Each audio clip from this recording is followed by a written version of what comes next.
cartuchos que armazenavam no máximo 16 megabytes, a Sony produzia games em CDs que podiam armazenar até 650 megabytes. Os gráficos e os jogos podiam ser bem mais complexos. O áudio tinha qualidade de CD. Muito bem, Crash. Eu sabia que podia confiar em você. O vídeo tinha suporte para computação gráfica e toda uma gama de possibilidades com mais espaço na mídia de armazenamento, e isso aumentava as possibilidades do game. A Sony teve o mérito de transformar o videogame em um jogo muito mais envolvente. Em vez de aventuras de crianças, apareceram obras-primas épicas como Final Fantasy VII, que falava de morte e traição, e de questões que pareciam muito mais maduras. Com isso, muitas pessoas se sentiram atraídas pelo produto e passaram a querer jogar videogame, porque ele tocava em aspectos que eram relevantes em suas vidas. O PlayStation alcançou em 10 anos o mesmo nível de penetração que o telefone levou 30 anos para alcançar. Foi um sinal de que as pessoas estavam preparadas para assimilar esse tipo de produto nas suas vidas. E também marcou uma época onde mais entretenimento adulto estava sendo produzido. De 1994 a 97, cerca de 16 milhões de unidades de PlayStation conquistaram seu lugar ao lado de aparelhos de som e videocassetes no mundo inteiro. Na época em que o PlayStation surgiu, os consoles estavam migrando para um mundo com ambientação tridimensional. Nos games, por exemplo, Tomb Raider com Lara Croft mostrava ambientes complexos que podiam ser explorados. Esse foi o grande marco do PlayStation e, na época, deixou muita gente empolgada. Outro game do PlayStation que empolgou muita gente foi o Grand Theft Auto 3, conhecido como GTA 3. Nele, o herói não salva a princesa. Em vez disso, tenta salvar a si mesmo, ainda que isso signifique desobedecer à lei.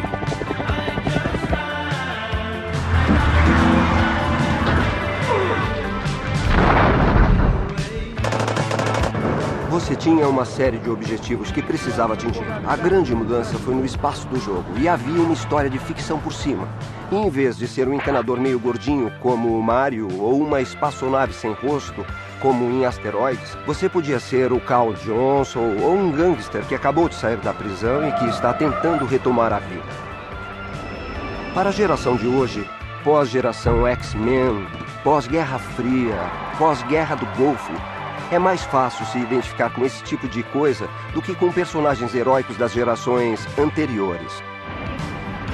Estamos falando de consumidores acostumados com tecnologia e multitarefas que querem interação e experiências personalizadas. Eles escolhem o que assistem e o que ouvem de acordo com o seu próprio gosto, e é isso que os games possibilitam. Nos games GTA, os jogadores escolhem ser os criminosos, como na vida real.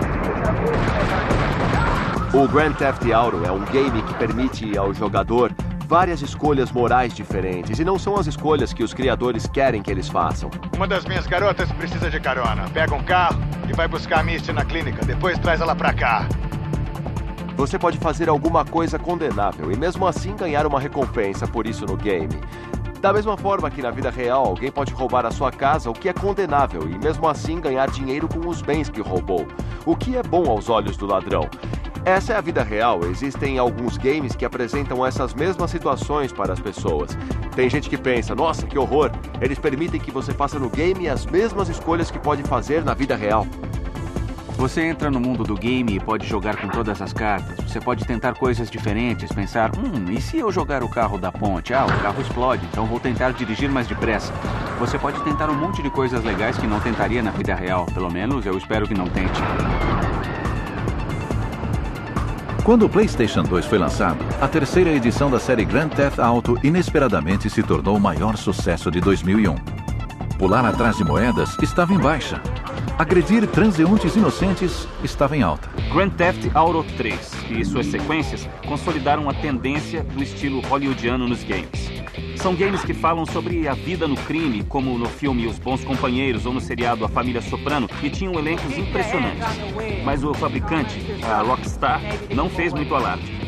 Eles não queriam tirar vantagem, só queriam um elenco excepcional com atores como Samuel L. Jackson.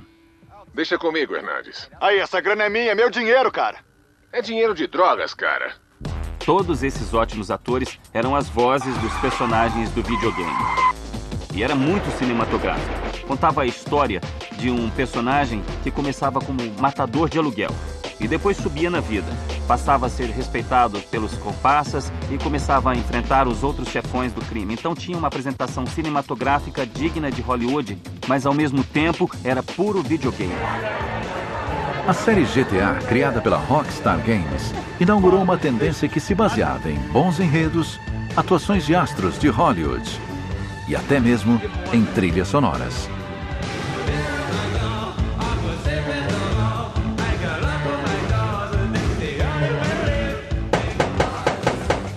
Uma das coisas mais legais do Grand Theft Auto era poder sintonizar uma estação de rádio que tocava músicas boas dos anos 80 e isso era o que dava o clima do jogo.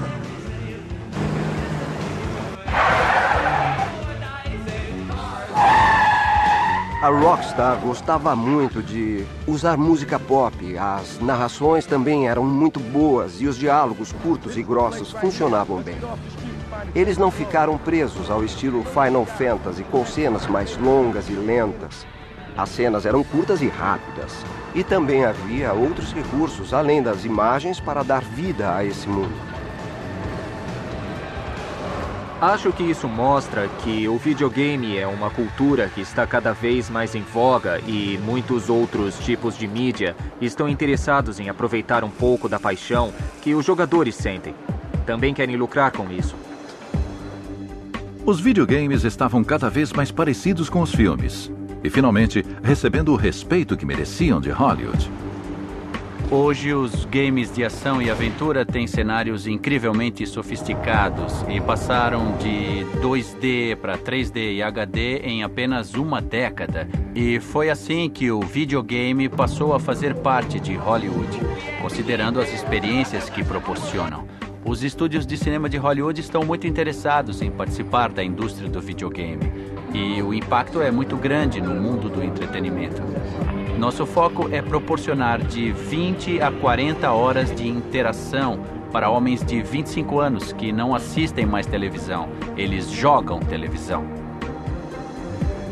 Essa sensação de participação e heroísmo que você tem quando vence no videogame é muito mais forte do que ver um personagem de cinema sendo heróico ou vitorioso. Até recentemente, a indústria do videogame comprava os direitos dos filmes e às vezes desembolsava muito dinheiro para fazer a versão em videogame de um determinado filme na época do lançamento ou talvez 3 ou 4 meses depois. Hoje em dia, Hollywood reconhece que esse consumidor não vai mais às salas de cinema. Fica em casa onde tem uma TV de alta definição e se conecta a milhões de pessoas com o console Xbox Live. Acho que hoje os papéis se inverteram. Os videogames deixaram de ser alternativos. Agora tem histórias profundas, personagens complexos e gráficos realistas. Mas ao contrário de Hollywood, o visual arrojado dos videogames tem um limite.